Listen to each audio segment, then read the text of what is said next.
한국의 영향력과 세계적인 위상이 점점 커지고 있습니다. 이제는 외국 유명 가수의 뮤비에서도 한글을 찾아볼 수 있게 되고, 다른 나라에서도 한국어 교육을 하는 학원들이나 교육기관들이 계속 생겨나고 있습니다. 하지만 한국어가 이렇게 전 세계에 널리 퍼져나가는 걸 불편해하면서 폄하하는 세력이 있었습니다. 한국어는 언어 경제성이 떨어진다. 필요 없는 조사가 많고 비효율적인 언어다. 라면서 트집을 잡는 학자들이 학계에 많아지자 한 벨기에 학자가 한국인의 언어 스킬을 언급하며 논리정연하게 팩폭하여 참교육했다는 소식입니다. 어떤 일이 있었는지 지금부터 자세히 알아보도록 하겠습니다. 미국의 한 커뮤니티에서는 15분 만에 한국어 읽기 배우기라는 만화가 올라왔습니다. 만화에서는 한국어는 보기에는 무척 읽기 어려워 보일 수 있지만 실제로는 무척 심플한 알파벳 형식의 언어라고 했습니다. 외국 사람들에게 한국어가 언뜻 보기에 어려워 보이는 것은 외국인 입장에서는 마치 기하학 문자처럼 보이기 때문인데요. 이응이나 미음은 동그라미나 네모로 보이고 이나 응은 선이 반듯반듯 각지어 있다 보니 이런 느낌이 드는 것입니다. 이것이 마치 기하학 이미지나 예쁜 그림처럼 느껴지다 보니 한국에 오는 외국인들은 한글이 나온 간판을 감탄하며 찍기도 합니다. 그래서 오히려 외국인이 자주 방문하는 관광 지역에는 외국어 간판을 쓰던 브랜드들도 외국인에게 어필하기 위해 일부러 한국어를 집어넣는 경우가 늘고 있습니다. 한국어를 쓸 때는 하나의 자음과 모음으로 구성되어야 하며 총 10개의 모음과 14개의 자음으로 구성됩니다. 이 24개 문자를 조합하여 8,000개음의 소리를 낼 수 있습니다. 한마디로 소리나는 것은 거의 다 쓸 수 있는 것이죠.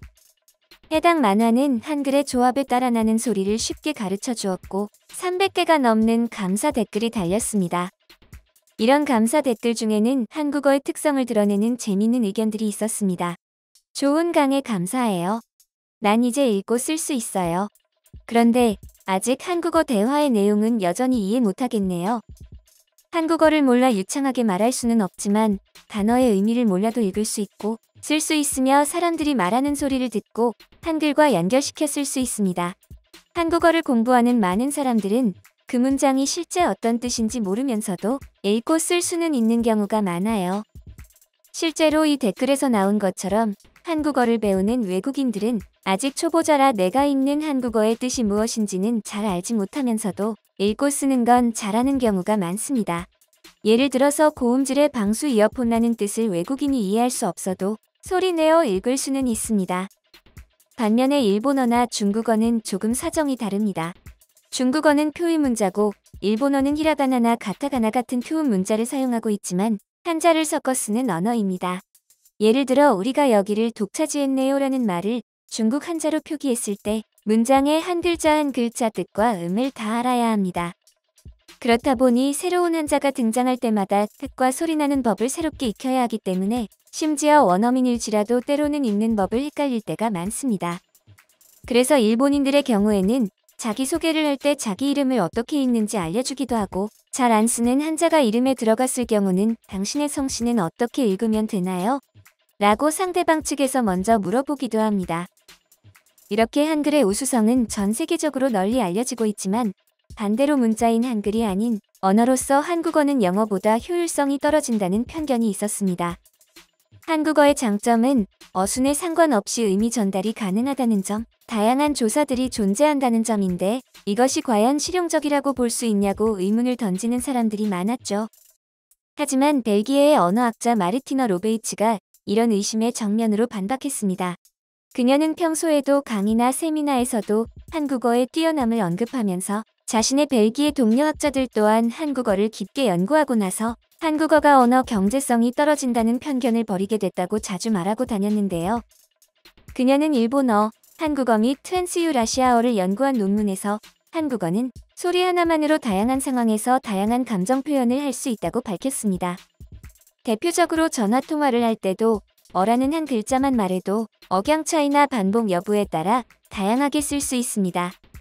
예를 들어 라고 의문문으로 묻는 경우 상대방의 말을 못 알아들어서 다시 되묻는 말로 쓸 수 있지만 반대로 평서문 어는 알아들었다는 의미로 쓸 수 있습니다. 그 외에도 어는 여보세요, 내 말 듣고 있어 등 다양한 의미 전달이 가능합니다. 이는 한국어가 비효율적이라는 기존의 고정관념을 타파하면서 한국어의 언어적 경제성이 얼마나 뛰어난지를 증명하는 사례라고 볼 수 있습니다. 하지만 한국어는 단순히 벨기에 학자들 사이에서만 극찬받은 것이 아닙니다. 프랑스에서도 현재 한국어 열풍이 불고 있다고 하는데요. 이렇게 한글의 우수성은 전 세계에 퍼져나가고 있지만 그 중에서도 프랑스가 한국에 대한 사랑을 듬뿍 보내고 있는데요. 날이 갈수록 상승하는 한국어의 인기로 인해 총 7개 교회 관련 학과를 설치하여 모집하자 각 학교의 총장들과 교직원들은 입을 다물지 못했습니다. 7개 교회의 평균 경쟁률이 무려 19.4대 1을 기록한 것입니다. 가장 경쟁률이 센 대학은 보르도 대학으로 40명의 정원을 뽑는데 지원자 수는 1117명으로 28대 1이라는 기함을 토할 수치를 기록했습니다. 한국어를 좋아하는 프랑스 학생들은 한국어에 대해서 배우고 싶은 재밌는 언어, 빠르게 글자를 익힐 수 있어 성취감이 드는 언어라고 생각합니다. 하지만 프랑스에서 이렇게 젊은 세대가 한국어에 열광하기 이전부터 끊임없이 한국어를 찬양해 온 사람이 있었습니다. 한국어를 찬양해 온 학자들은 전 세계 어딜 가나 많았지만 프랑스는 유독 특별했습니다. 다른 유럽 국가들보다 한글의 증가를 빨리 알아봤었죠. 19세기 말 모리스 쿠랑은 통역 서기관으로 21개월 동안 조선에 체류하기 위해 배에 몸을 실었습니다. 처음에 그는 조선을 별로 좋아하지 않았습니다. 1892년 모리스 쿠랑이 보낸 편지에는 이런 내용이 나옵니다. 첫 3개월 동안은 무척 괴로웠습니다. 당시의 정신상태로는 극히 사소한 일로도 조선에 대해 혐오감을 느끼고 빠져나갈 궁리만 하곤 했습니다. 1892년 모리스 쿠랑. 이렇게 그는 초반까지만 하더라도 빨리 조선을 탈주하여 자신의 고국으로 돌아갈 날만 기다리는 청년일 뿐이었습니다. 상관 빅토르 콜랑 드 프랑시는 그의 이런 인식을 바꾸게 하고 싶었습니다. 조선이 얼마나 무궁무진한 땅인지 가능성 있는 나라인지를 보여주고 싶었죠. 그는 자신이 체험한 것을 모리스 프랑에게 알려주고 유럽인들이 전혀 몰랐던 서적들과 문학 자료들을 보여줬습니다. 그는 지루한 조선 생활에 그의 학문적인 욕구를 자극시키는 한 줄기 빛을 발견했습니다. 그저 낙후되고 별볼일 없어 보였던 나라가 문학적 보고를 품은 신비의 나라로 재탄생하는 순간이었습니다. 나는 서울의 책방을 모두 뒤지고 장서를 모두 살펴나갔다. 가장 흥미있을 것 같은 책들을 사들이고 나머지에 대해서는 상세한 설명을 써놓았다. 그의 학구적인 호기심은 취미생활에서만 끝나지 않았습니다. 그는 이때부터 조선의 문화에 대한 서지를 만들어야겠다고 결심한 후였습니다. 그리고 프랑스로 돌아와서도 3년 동안 치열하게 조선 서지 작업에 몰두합니다. 그는 조선 서지라는 제목으로 총 4권의 저서를 냅니다. 그가 조선 서지를 통해 소개한 한국 작품의 수만 해도 3,821종이었습니다. 이 정도의 정리량은 예나 지금이나 한국인 학자들에게도 버거운 일이었는데 서양인이 동양의 작은 나라에 푹 빠져 이 정도로 심혈을 기울였다는 건 무척 놀라운 일이었습니다. 그의 저서에는 각종 문헌, 그림, 재구성한 지형도 등 조선의 문화가 그대로 녹아 있었습니다. 그가 조선 서지를 통해 한글의 위대함에 대해서 찬양했습니다. 한국의 문자 형태는 매우 쉽고 논리적이다. 모음은 수직 또는 수평의 획을 기본으로 삼아 단독으로 쓰이거나 하나 혹은 두 개의 선을 좌우상하로 붙여 사용한다. 한국 정신의 명료함은 책들의 아름다운 인쇄에서 현존하는 가장 단순한 알파벳의 완벽함에서 그리고 세계 최초의 인쇄 활자 구상에서 드러난다. 극동의 문명에서 한국의 역할은 엄청난 것이어서 만일 그곳의 상황이 유럽과 흡사했다면 한국의 사상과 발명은 인접 국가들을 모두 흔들어 놓았을 것이다. 게다가 이 시절에는 한국에서도 한글의 가치에 대해 주목을 하고 있던 시기가 아니었습니다. 한글은 언문이라고 하여 아직까지는 아녀자들이나 낮은 계층의 사람들이 주로 쓰는 글자라는 인식이 남아 있었습니다. 그걸 성인이 되기 전까지는 한국과는 전혀 접점이라고는 존재하지 않던 한 프랑스인이 년년의 땀과 노력을 바쳐서 결실을 맺은 것입니다. 더욱더 놀라운 사실은 세계 최초의 활자본으로 인정받는 직지심 체요저를 세계에 알린 것도 모리스 쿠랑이었다는 것입니다. 인쇄 기술에 있어 한국은 중국을 능가하고 유럽을 앞선다.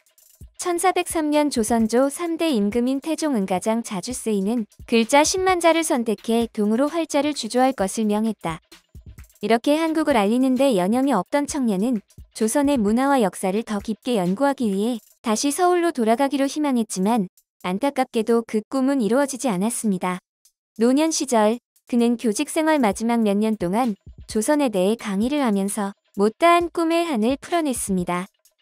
100년도 전부터 한국의 아름답고 자랑스러운 문화를 누구보다 솔선수범하여 알렸던 모리스 쿠랑.